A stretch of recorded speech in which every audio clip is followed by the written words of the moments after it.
Mardi 11 mars 2025. Mesdames et messieurs, bonsoir. Soyez les bienvenus sur PPACI TV. Le secrétaire général du PPACI, l'honorable Jean-Gervais Tchéidé, était dans le département d'Issia dans le cadre de sa tournée d'information et de mobilisation des populations. La fête de la Renaissance aura bel et bien lieu les 4 et 5 avril 2025 à Dabou. Entre comités d'organisation nationale et locale, les séances de travail se multiplient. Après la région du Cavali, le secrétaire général du PPACI poursuit sa tournée d'information et de mobilisation dans le Haut-Sassandra. Du 7 au 9 mars, il était dans le département d'Issia où il a animé 3 meetings. Les précisions avec Ange Abraham et Yabin Guessan. Arrivé à Issia le 7 mars dernier, la délégation de l'honorable Jean-Gervais Tchéidé a été accueillie dans la ferveur par les responsables territoriaux et cadres de la région. Les militants et sympathisants, eux, attendaient déjà le secrétaire général du PPACI à la place Kipré-Gogwa pour son tout premier grand meeting dans le cadre de la tournée. Soutenu par de nombreux responsables du parti, au nom du président Laurent Gbagbo, le secrétaire général a salué la mobilisation des populations, là où certains ont annoncé la défection de plus de 2000 cadres PPACI au profit du RHDP. Il peut alors délivrer le message de son menton. Laurent Gbagbo, là, il dit, j'ai dit, il dit, j'ai dit, il dit, que tant que Dieu lui donne le souffle de vie, il ne va jamais abandonner la Côte d'Ivoire. Il a tant aimé la Côte d'Ivoire qu'il lui a donné toute sa jeunesse et toute sa vie.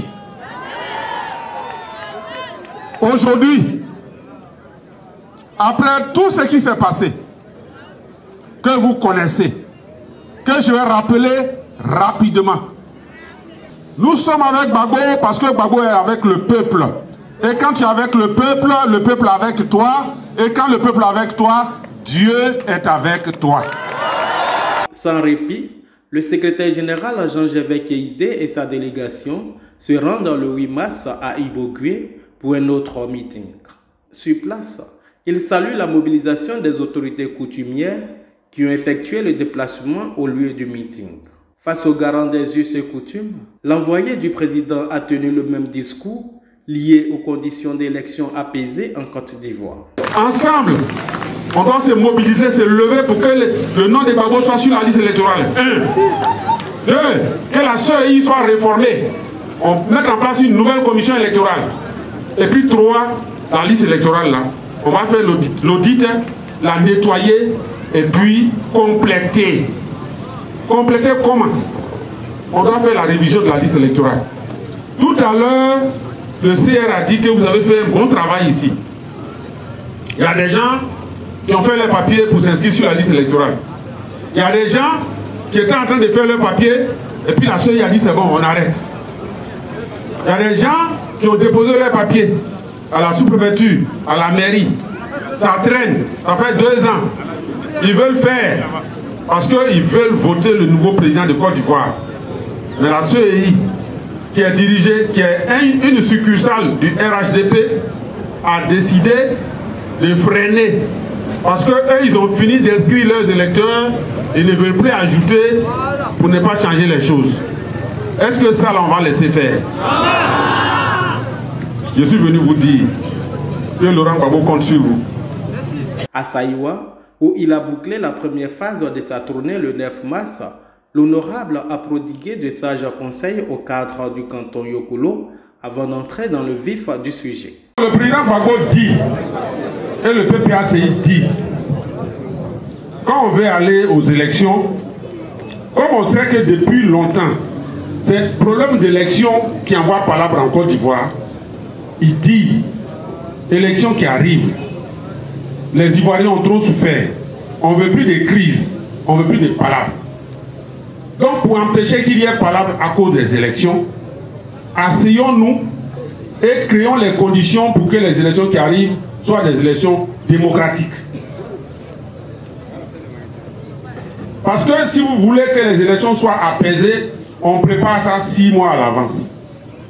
C'est pour cela que de façon officielle et solennelle, le 1er février dernier, il a lancé un appel au dialogue au régime Ouattara. Asseyons-nous et discutons. C'est ce qu'il a dit et c'est ce que le PPACI dit.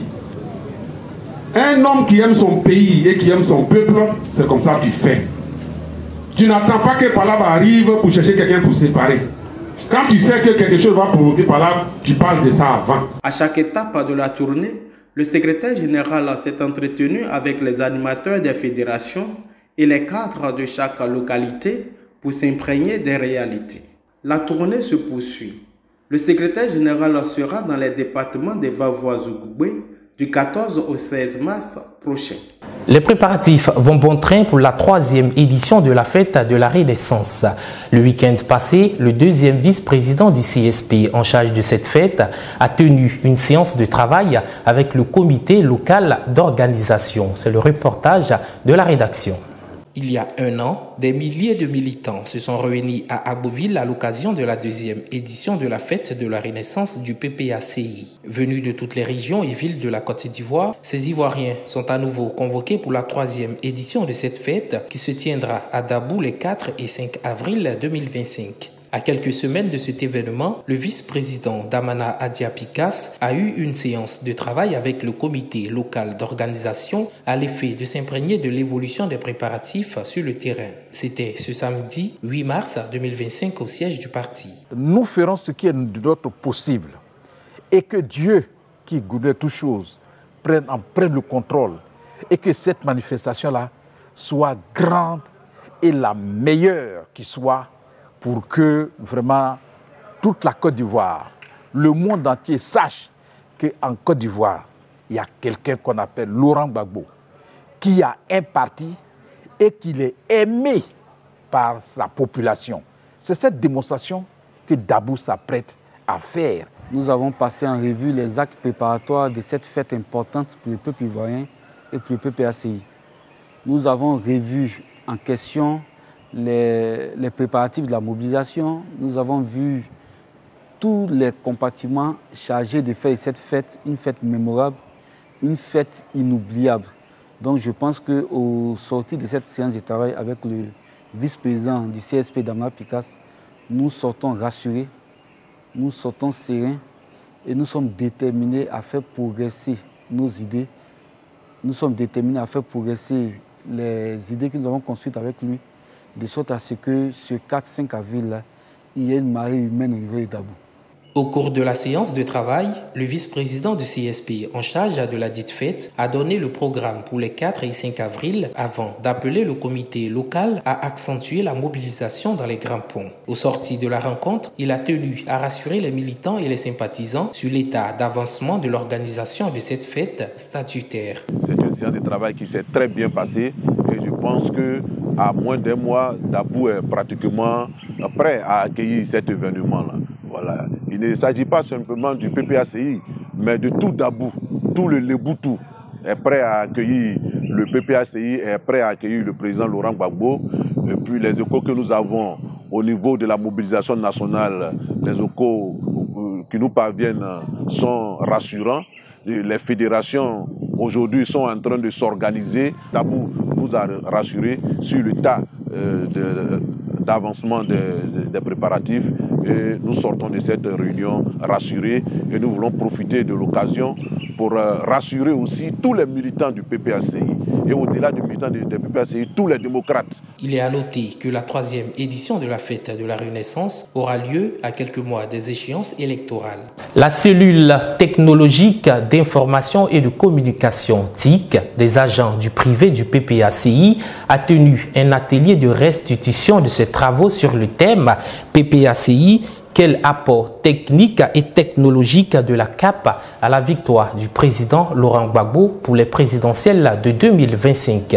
C'était ce samedi 8 mars à Yopougon, en présence du président exécutif du PPACI, le ministre Sébastien Dano-Djidji. Des images de Innocent Guébo commentées par Françoise Rabé. PPACI, Quel apport technique et technologique de la CAP à la victoire du président Laurent Gbagbo aux élections présidentielles de 2025?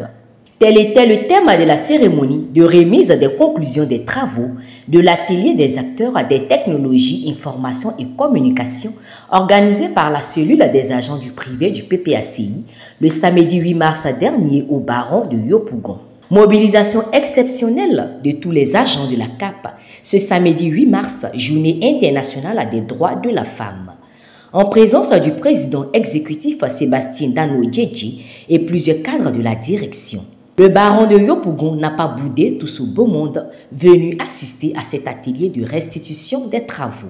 1 heure durant, les acteurs des TIC des CAP ont présenté les travaux du comité de réflexion concernant l'apport technique et technologique de la CAP à la victoire du président Laurent Gbagbo. Bailly Zéphirin, secrétaire national à la communication et aux relations extérieures, président du comité scientifique, a, au nom de la cellule, fait le point des travaux et des acquis tout en remettant 2 livres au président exécutif. Le livre blanc contenant les existants et travaux déjà effectués par la CAP, ainsi que le livre vert avec les propositions, à savoir la création des départements spécifiques sur l'intelligence artificielle et la 4e révolution industrielle, vu que le monde est en constante mutation et le numérique est en passe de prendre le dessus sur le travail classique, d'où la digitalisation de tous les secteurs d'activité du PPACI.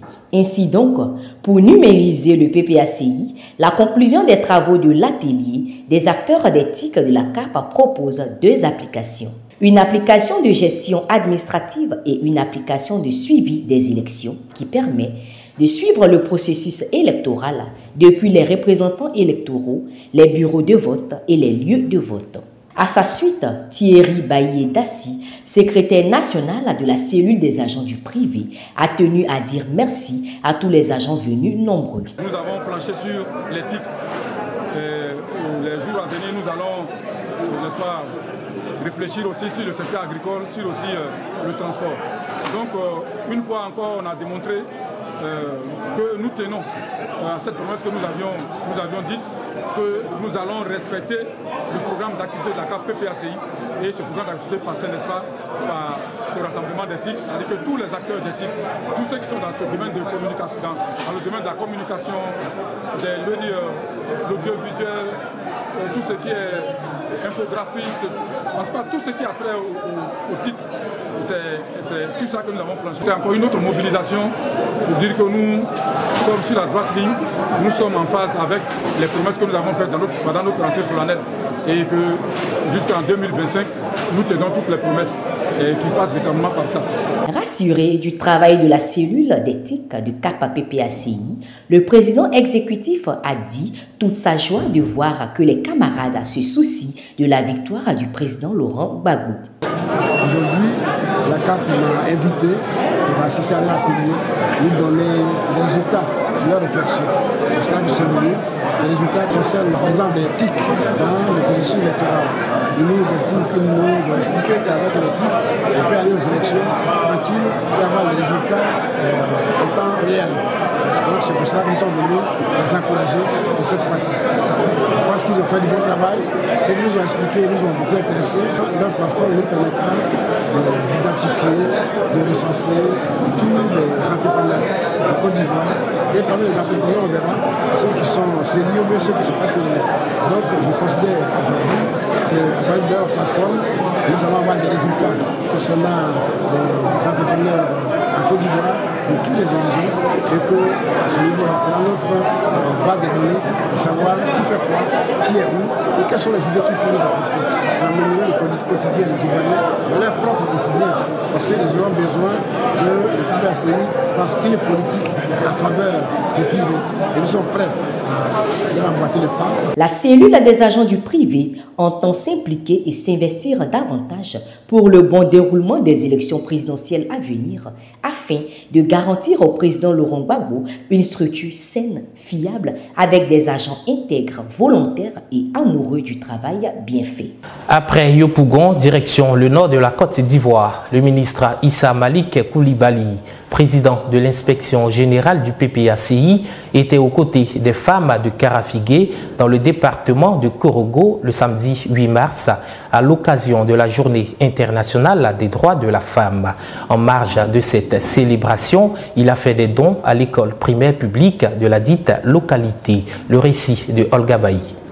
Le ministre Issa Mali Coulibaly, fils et cadre de la région, était auprès de ses mamans, ses sœurs, filles et même petites filles à Karafigué pour leur rendre hommage à l'occasion de la Journée internationale des droits de la femme.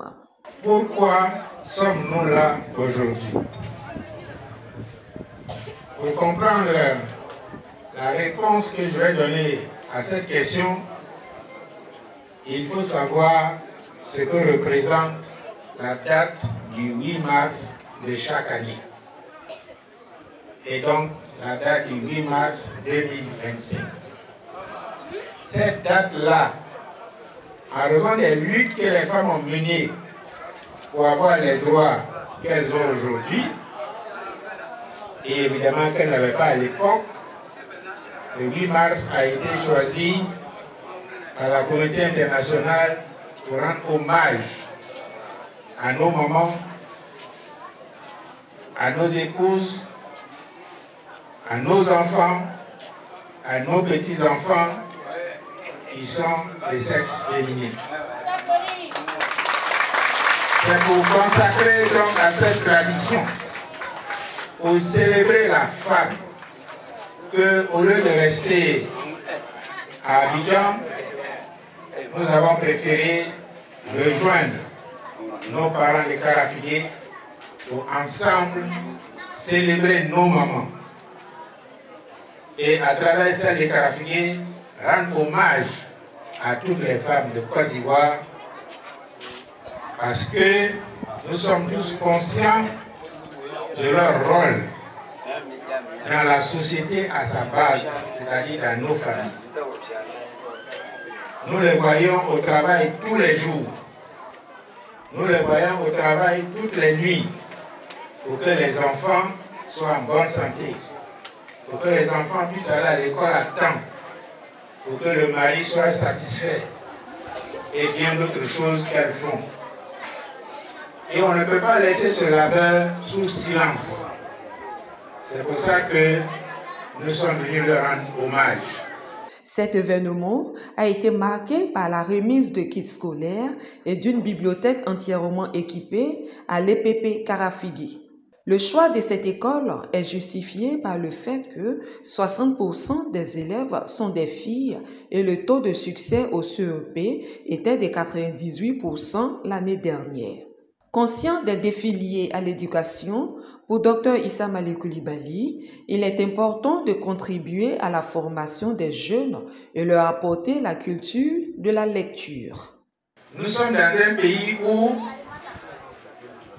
le rapport général de la population et de l'habitat de 1921, donc les données nationales, nous disent que 47% de la population ivoirienne est encore analphabète. Devant cette situation, personne ne peut rester indifférent. Quand on est soucieux de contribuer à l'avènement d'une Côte d'Ivoire avec des ressources humaines de qualité qui vont contribuer à son développement, devant cette situation, on doit se préoccuper de l'école et de l'école à la base, c'est-à-dire au niveau primaire, parce que c'est là que l'évaluation a été faite.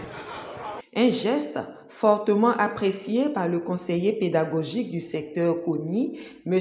Tazou Pascal, qui, selon lui, va améliorer le niveau des enfants. Nous disons merci pour cela. Parce que ce n'est pas que vous voulez seulement le développement des enfants et des villages, mais aussi vouloir le développement de toute la Côte d'Ivoire. Parce que sans école, il n'y a pas de développement. Au-delà d'un apport dans le secteur éducatif, un appui financier a été accordé aux femmes de Karafigué. Cette aide s'inscrit dans la volonté d'encourager leur autonomisation économique. Le fils cadre et chef du village de Karafigué a aussi fait don aux communautés chrétiennes et musulmanes en cette période de pénitence. Le don est composé de sacs de riz et de sucre. Une cérémonie bénie par les garants de nos us et coutumes de Karafigué. La Fédération d'Akoupé commune dirigée par Hachi Nicolas a tenu sa première assemblée générale ordinaire le samedi 8 mars 2025 au centre culturel de la dite ville. C'est un reportage commenté par Anja Brave. D'entrée, le fédéral a informé l'Assemblée de la tenue de la 3e édition de la fête de la Renaissance les 4 et 5 avril à Dabo. Puis, partagé les nouvelles décisions de la direction relativement à la vie du parti avant de dresser le bilan des activités de l'année antérieure qui se résume en 4 assemblées générales ordinaires, 8 assemblées extraordinaires, 6 meetings animés par les membres de la direction du parti, 10 meetings animés par le fédéral Hachi Nicolas et son bureau. Il y a aussi les participations remarquables des militants à la fête de la Renaissance et aux assises des femmes au Palais de la Culture. À ce jour, 256 bases, 22 sections sont homologuées et 8 en instance d'être homologuées. La fédération a terminé la mise en place des structures spécialisées, c'est-à-dire Ligue des femmes et Ligue des jeunes. 2600 nouveaux majeurs identifiés, dont 2050 certificats délivrés, plaçant la fédération en bonne position selon le fédéral Hachi Nicolas. Le bilan des activités que je m'en vais soumettre à votre approbation.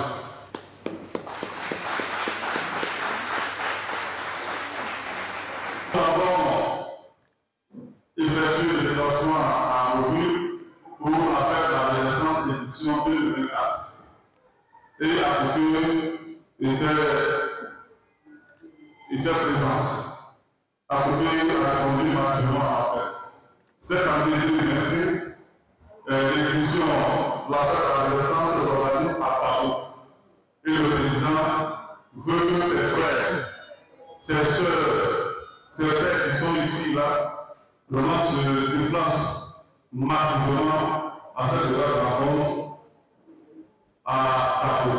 Yapo Bernardin, président des cadres de l'AME, et le vice-président du CSP Boni Beda ont pris part à la rencontre. Les deux personnalités ont gratifié l'Assemblée de leur savoir et ont félicité le fédéral pour le travail qu'il abat depuis 1990 aux côtés du président Laurent Gbagbo. Ils ont en outre entretenu les militants sur la situation sociopolitique au plan local, national et international.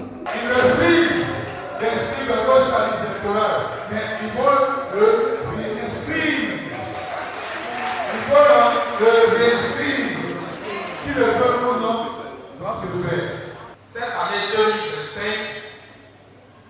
le président Laurent Gbagbo reprend le pouvoir. Nous avons des éléments objectifs que nous pouvons présenter pour montrer que le président Laurent Gbagbo a toutes les chances de remporter les élections présidentielles 2020. Et le premier de ces signes, c'est le refus du pouvoir de l'inscrire sur la liste électorale. C'est le premier signe. Une révision de la liste électorale chaque année pour tenir compte des changements intervenus au cours de l'année. C'est une obligation. Cette obligation est légale. Elle est inscrite dans la loi.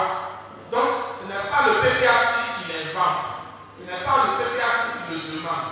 C'est la loi de notre pays qui demande cela. Les deux cadres de la région ont salué la mobilisation exceptionnelle des militants tout en les rassurant pour l'issue heureuse du combat. C'est ici que s'arrête cette édition du journal, mesdames et messieurs. Merci de nous avoir suivis. Passez une excellente semaine. Au revoir.